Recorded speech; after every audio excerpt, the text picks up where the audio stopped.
The first rule of success is to have a vision. You see, if you don't have a vision of where you go, and if you don't have a goal where you go, you drift around and you never end up anywhere. It's like you can have the best ship in the world, you can have the best airplane in the world. If the pilot or the captain doesn't know where to go, it will just drift around. It will not end up anywhere, or most likely in the wrong place. So I was very fortunate that I stumbled onto my vision. I mean, as you know, I was born in 1947 in Austria after the Second World War. And I didn't really like Austria when I grew up. I couldn't wait to get out of there. I couldn't see myself becoming a farmer or a worker in a factory or anything like that. Even though my parents wanted me to stay there and have a normal life. My father wanted me to become a police officer like he was. My mother wanted me just to stay there and marry a girl with the name of Heidi, hopefully, and have a bunch of kids and run around like the Van Trapp family in The Sound of Music. Do you know how great it felt that I knew where I was going? Imagine the majority of people don't know where they're going. I knew where I was going, that I'm going to become this bodybuilding champion just like him. So it was just a question of how do you do it? I was so relieved, because when you have a goal, when you have a vision, everything becomes easy. Because remember that in America, for instance, when you study, you will see the percentage of people that like their jobs. 74% hate their job in America. Now, this is not much different when you come to Europe. The majority of people don't like what they're doing, because they're really not doing it because they didn't have a goal and they followed this goal. They just aimlessly drift around, and then all of a sudden there's a job opening, so they get that job because you have to work. But then when you work, it's a chore. It's work. It's not fun. So if you think about, only a quarter of the people really enjoy what they're doing in life. That is unbelievable if you think about it. So I felt so blessed that I knew what I was doing. It's like a medical student that studies and knows he wants to become a doctor. You know where to go. So I knew where to go. So people always ask me, when they saw me in the gym in the pumping iron days, they say, why is it that you're working out so hard? 5 hours a day, 6 hours a day, and you have always a smile on your face. The others are working out just as hard as you do, and they look sour in the face. Why is that? And I told people all the time, I said, because to me, I'm shooting for a goal. In front of me is the Mr. Universe title. So every rep that I do gets me closer to accomplishing that goal, to make this goal, this vision, turn into reality. Every single set that I do, every repetition, every weight that I lift will get me a step closer to turn this goal into reality. So I couldn't wait to do another 500-pound squat. I couldn't wait to do another 500-pound bench press. I couldn't wait to do another 2,000 reps of sit-ups. I couldn't wait for the next exercise. I felt so great knowing where I was going, and I tell you, it worked. I mean, think about it. And at the end, I was just not visualizing just my exercise, but I was really lifting the trophy over my head. That's what I was thinking about. And with the age of 20, I went to London and I won the Mr. Universe contest as the youngest Mr. Universe ever. And it was because I had a goal. Rule number 2 is, don't listen to the naysayers. Don't listen to the naysayers.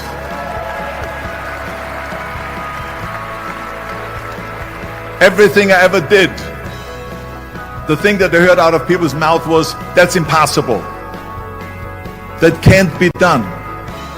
Or no. I remember when I wanted to be a bodybuilding champion, including my parents and everyone else around me, said this is impossible. Why don't you become a ski champion? That's what they do in Austria. Or a bicycle champion, or do some track and field. You can't be a bodybuilding champion. That is exactly what I heard, and of course I proved to the people that it can't be done. So whenever someone said to me, it can't be done, I heard, it can be done. When they said no, I heard yes. And when they said it's impossible, I heard it is possible. Because I am a strong believer. I'm a strong believer of what Nelson Mandela said, that everything is always impossible until someone does it. Well, I'm going to be the one, I said to myself, I'm going to do it and I'm going to show it to them. Maybe it has never been done before. That's perfectly fine with me. But I'm going to do it. And I did not listen to the naysayers. The same was also when I went into, not just in bodybuilding, they said no. When I wanted to come to America, when I wanted to go to America, they said it's impossible. There's no money that you have to fly even over there. You have no money when you go over there to live with. And what do you think, they're going to wait for you? There are plenty of big bodybuilders over there. It was all no, no, and it can't be done, it's impossible. And I remember then the same thing happened also when I went into the show business.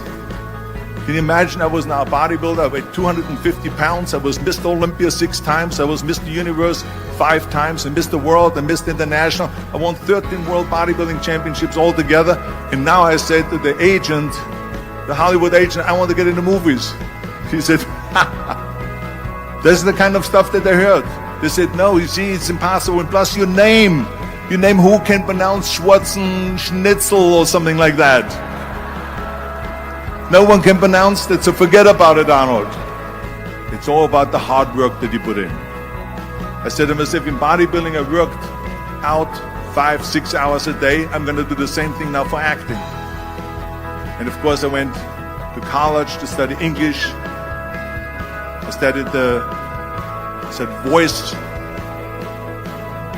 accent removal, acting classes, and all of this stuff. All day long, I worked and I worked and I worked. But I didn't listen to those losers. I didn't listen to them at all. Because that's exactly the way it was in politics again, when everyone said no, no, no, and it can't be done. And then became governor of California. And this is with everything like that. It's just the reality of it is that you cannot listen to the naysayers. So this is a very important lesson for all of you. Work your ass off. There is no magic bill. There is no magic out there. You cannot get around. You have to work and work and work. And it drives me crazy when people say that they don't have enough time to go to the gym for 45 minutes a day and work out. Or to do something for 45 minutes to an hour a day to improve. If it is physically improve or if it is mentally to improve. Imagine you read 1 hour a day about history. How much you will learn after 365 hours in 1 year. Think about if you study about the history of musicians, of composers, how much you would know. Imagine if you would work on a business, on some business that you want to develop every day for an hour. Imagine how further along you will go and get. So it drives me nuts because when people say we don't have the time, we have 24 hours a day. We sleep 6 hours a day, so that gives you still 18 hours. Now there's someone shaking their head out here in front. They say probably, I don't sleep 6 hours, I sleep 8 hours, right? So we have 18 hours a day. The average person works around 8 to 10 hours. So let's assume it's 10 hours, so we have 8 hours left. Then you travel around an hour a day, maybe 2 hours a day.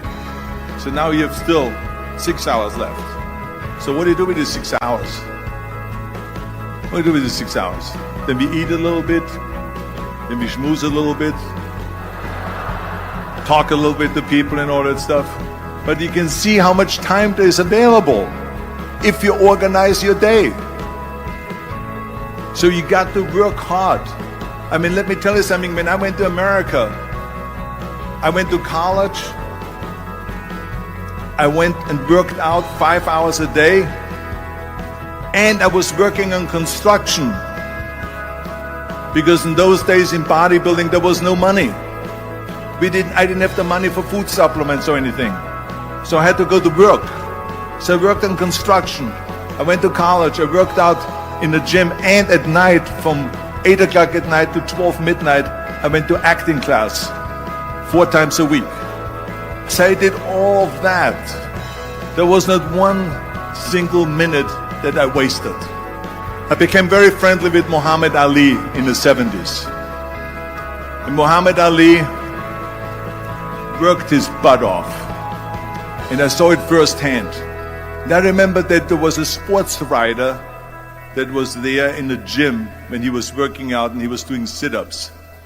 And they asked him, how many sit-ups do you do? And he said, I don't start counting until it hurts. Now think about that. He doesn't start counting his sit-ups until he feels pain. That's when he starts counting. That is working hard. And so you can't get around the hard work. It doesn't matter who it is. As a matter of fact, I believe what Ted Turner said, work like hell and advertise.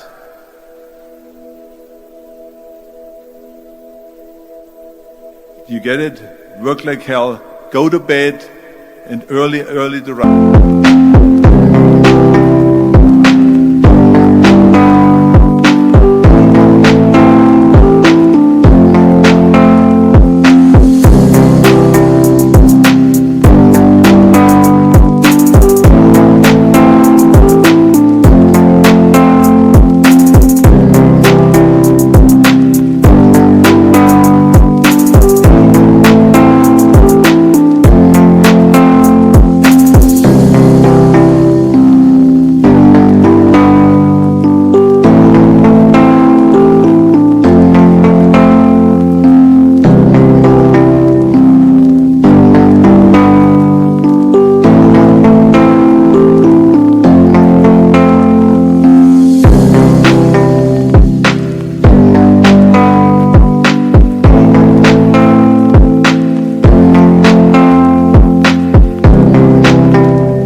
Work like hell and advertise. So you work your ass off and then you let the world know about your work. That's what it is all about. Let people know. If you have a company, if you have a movie, if you do a sports, work your ass off, but then advertise and let everyone know. Well, I hate Plan B. And I tell you why. Because we have so many doubters, as I've said earlier, the no-sayers. We have so many of those people that say no and you can't do it, it's impossible. That is okay because we just turn off, as I said earlier, and we listen and we hear the no being a yes. You can't do it, you can do it, and all of that. So that is possible to do that amongst all the negative people around you. But when you start doubting yourself, that's very dangerous. Because now what you're basically saying is that if my plan doesn't work, I have a fallback plan, I have a plan B. And that means that you start thinking about plan B, and every thought that you put into plan B, you're taking away now that thought and that energy from plan A.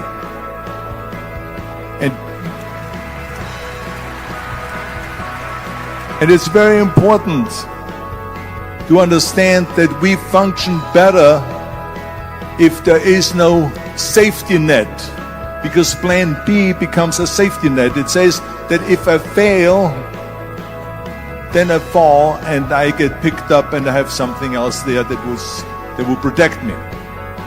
And that's not good. Because people perform better when there's no safety net. People perform better in sports and everything else if you don't have a plan B. I'm telling you, I've never ever had a plan B. I made a full commitment that I'm going to go and be a bodybuilding champion. I made a full commitment that I'm going to be in America. I made a full commitment that I'm going to get into show business and I'm going to be a leading man. No matter what it takes, I will do the work. I will do the work over and over and over until I get it. And the same was in politics and everything like that. So to me, it is very dangerous to have a plan B because you're cutting yourself off from the chance of really succeeding. And the reason, one of the main reasons why people want to have a plan B is because they are worried about failing. What is if I fail, then I don't have anything else? Well, let me tell you something, don't be afraid of failing because there's nothing wrong with failing. You have to fail in order to climb that ladder. There's no one that doesn't fail. Michael Jordan said in one of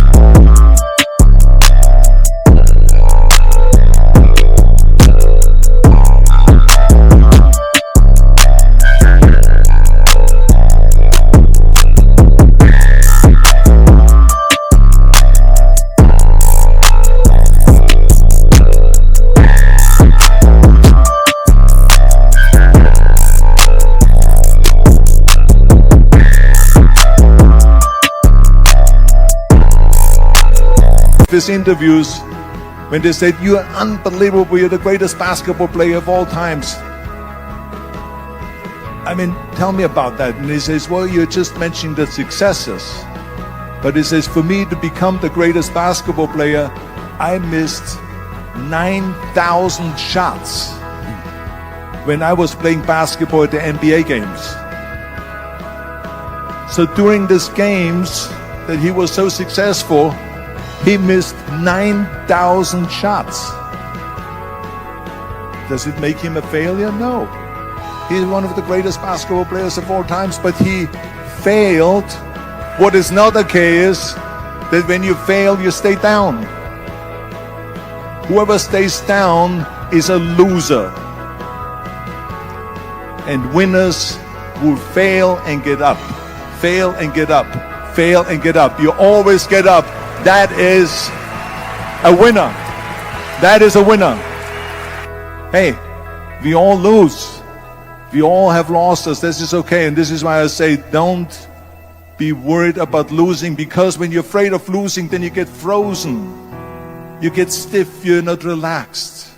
You got to be, in order to perform well in anything, if it's in boxing or if it is on your job or with your thinking, is only happening when you relax. So relax. It's okay to fail. Let's just go all out and give it everything that you got. That's what it is all about. So don't be afraid to fail.